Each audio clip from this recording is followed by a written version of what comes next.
It is, of course, the first day of Week 4 of the Texas high school football season, and there's a variety of games. There are fewer games this week than there have been all season. Big bye week. Large bye week. Big pre-district Almost bye week. like rounding up, the entire city of Houston is off this week. Pretty much, yeah. For example, a lot of 8-team districts that are taking their bye week this week. But there are still, this is fun to say. It's a huge bye week. A lot of teams are off.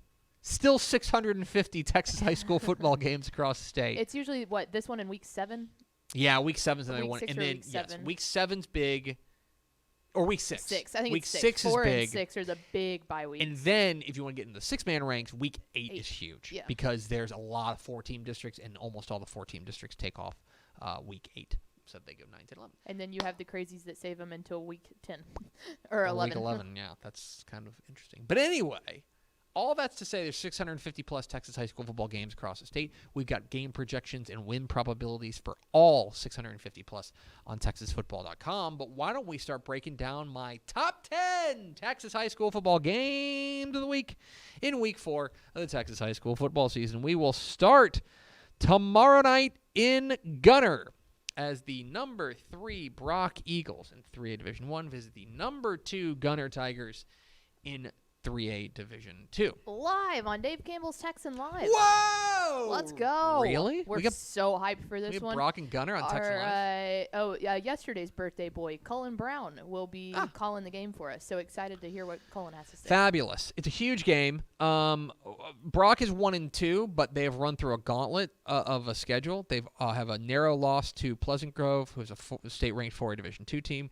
They have a narrow loss to Wimberley, a state-ranked 4A Division II team. And they have a pretty good win over Wichita Falls Hershey, which is a 4A Division II team as well.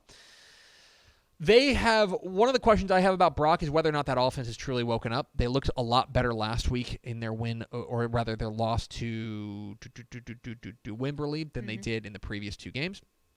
Going up against Gunner, and I'll be honest, I don't think we know anything about Gunner. No, they've had the exact opposites of the schedule that Brock has had. And part of that, it's not on them. It's not on them. Nobody wants that smoke. No. Like, nobody wants to sign up for that. So I credit Brock for saying no. Let's fight these battles. But we'll find out a lot about Gunner this week because I think, quite frankly, I don't think you can take anything from the first 3 games. They are much better than all 3 of those teams, and they looked like it.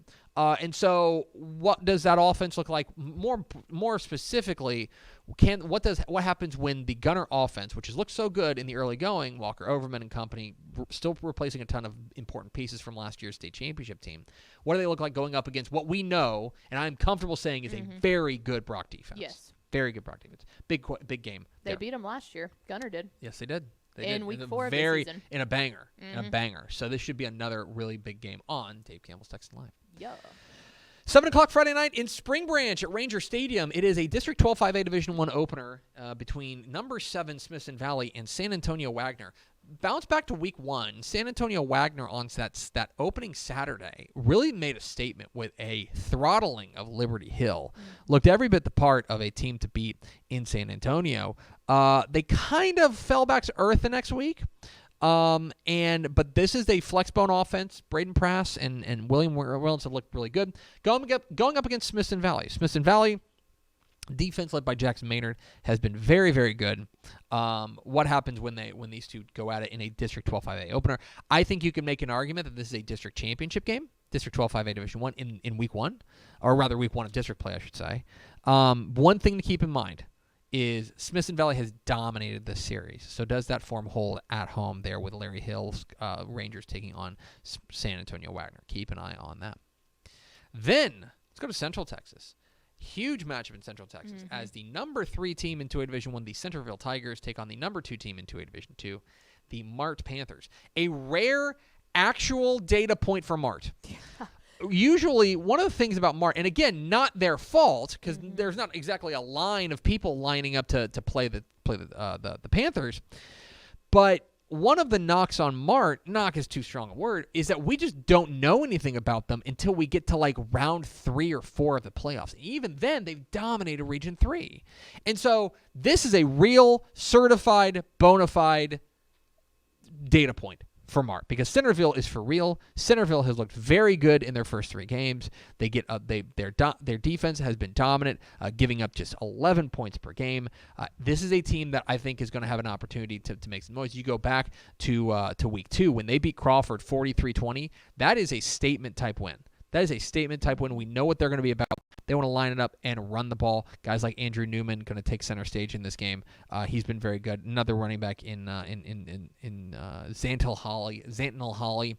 Keep an eye on the running game. How well does Mart, which kind of got brutalized in the run game in the state championship game last year against Albany, how much has that run defense improved? This will get a real good data point on both of these teams between Centerville and Mart in Central Texas tomorrow night.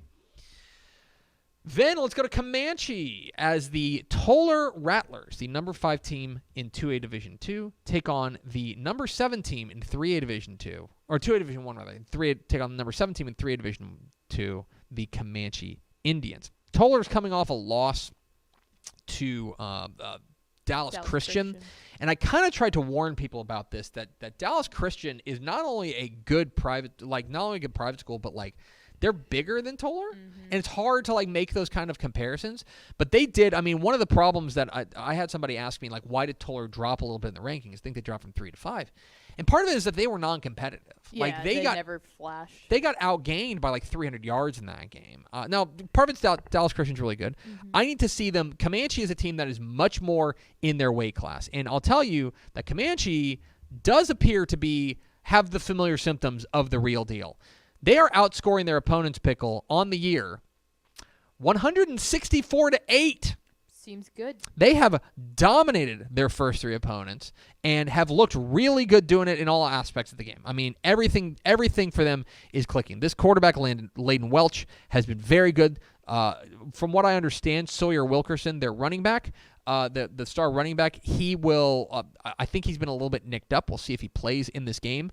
Same thing with Tolar's running back Peyton Brown. He did not play last week against Dallas Christian. Does he play in this game? Fascinating matchup, an opportunity for Tolar to bounce right back, and an opportunity for Comanche to really set a tone here in this one. Massive game there. Then let's go to the Big Country. 7:30 p.m. Friday night in Hawley at Forest Field. As the number one, it's a matchup of defending state champs. The number 1 team in 2A Division 2, the Albany Lions, take on the number 4 team in 2A Division 1, the Hawley Bearcats. I won't spoil the picks video, which we'll play later we'll bring you later in the episode. But almost all of this game comes down to whether or not you think Hawley has figured it out offensively. Because the first couple games were rough offensively. They just didn't get it going. Keegan Abel's their quarterback. Landon Sikora. They've kind of started, but they got on track last week against Eastland. How much is that like the new normal for them? I want to see that. We know what Albany's going to be about. They're going to run the ball with Adam Hill. They've got a big offensive line. Their defense has been very strong. This is a fascinating matchup. Remember, Hawley won this game last year, but that was also at the peak of Albany's injury problems.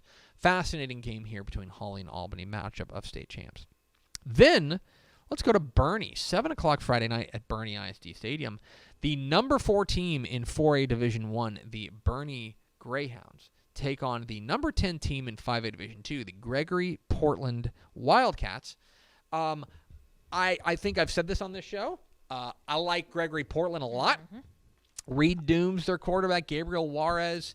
Love their coach in Brent West. Their defense has made plays.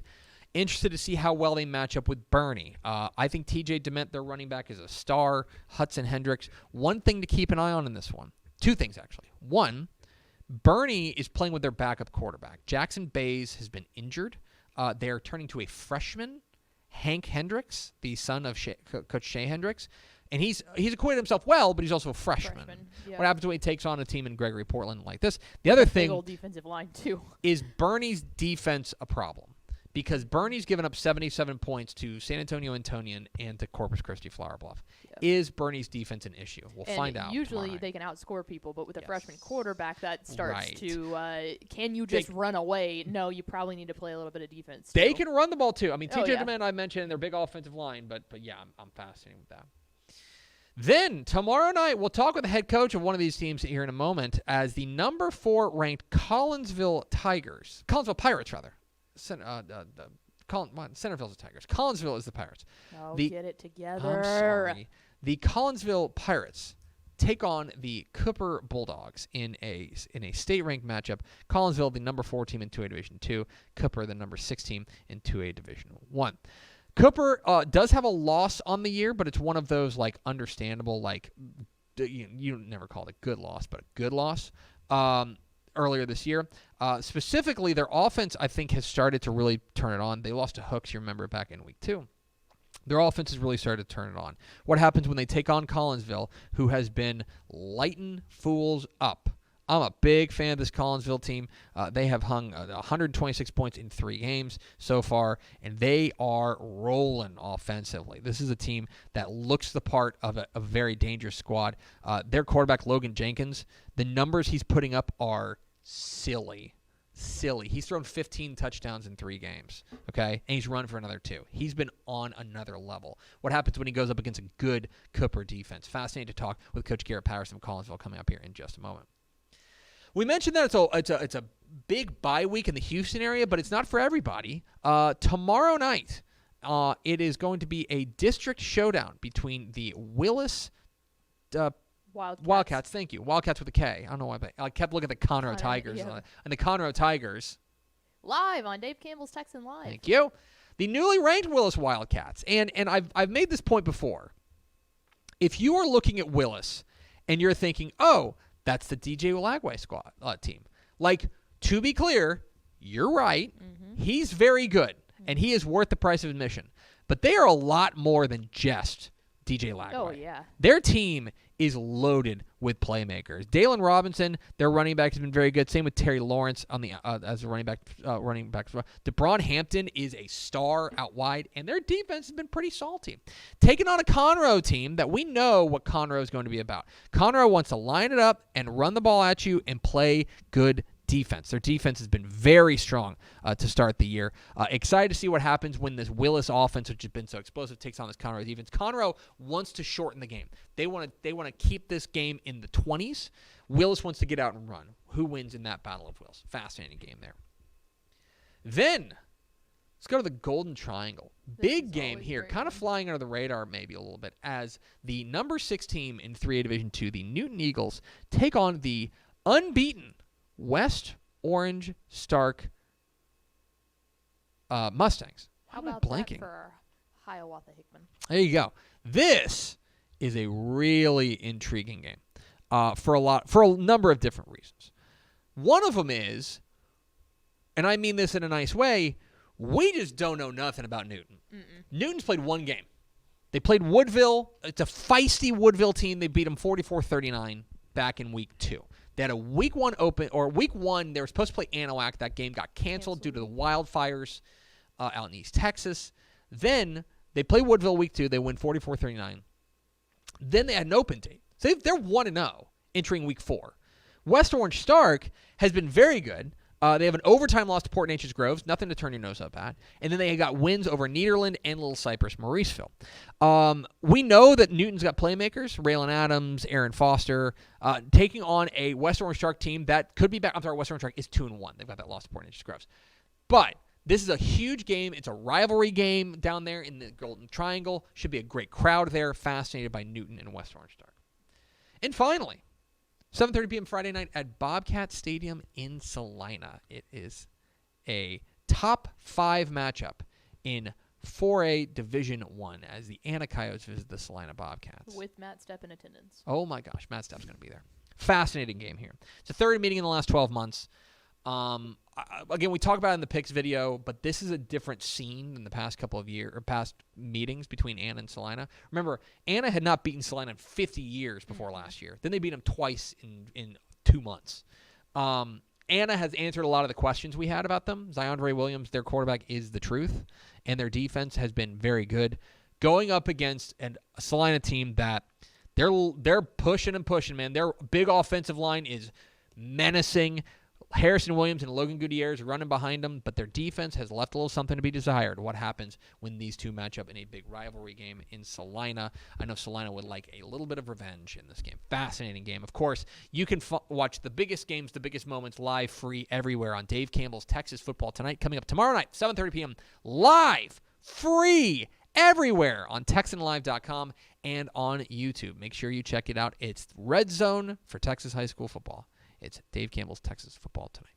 Thanks so much for watching that video. If you would like more and to be notified when they come out, go ahead and click that subscribe button right down there. You can also watch Texas Football Today every day live at noon on TexasFootball.com, Facebook, Twitch, and right here on YouTube. For more of the best coverage of Texas football in the Lone Star State, go to TexasFootball.com/subscribe.